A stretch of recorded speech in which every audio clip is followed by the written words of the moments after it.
Bonjour à tous, vous êtes sur Historiscience, votre émission préférée qui mélange la science et l'histoire. Alors aujourd'hui nous allons parler des matières organiques et d'un moment historique.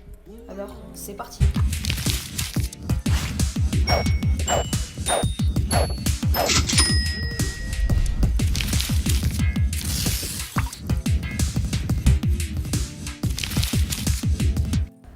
La matière se trouve partout, sous diverses formes.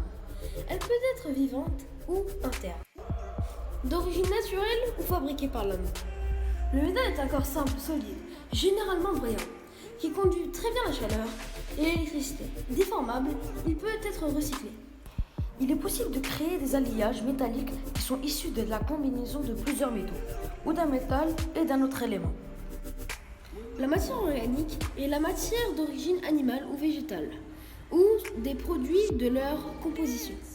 La matière organique peut être d'origine naturelle si elle se trouve dans la nature.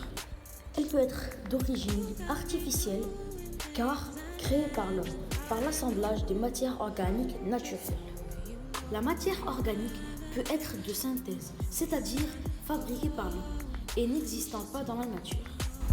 La matière minérale est issue de roches ou des matériaux constitués de minéraux chauffés.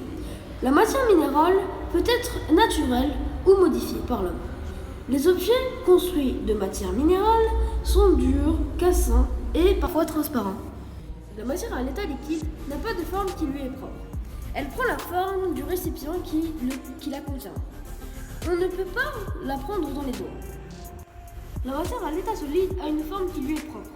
Et il est possible de la prendre dans les doigts. La matière à l'état gazeux n'a pas de forme qui lui est propre. Elle occupe tout le volume qu'on lui offre, comme un ballon ou une pièce. Un même échantillon de matière peut se trouver sous différents états selon les conditions extérieures. L'eau à l'état solide si sa température est inférieure à 0. L'eau à l'état liquide si sa température est comprise entre 0 degré et 100 degrés.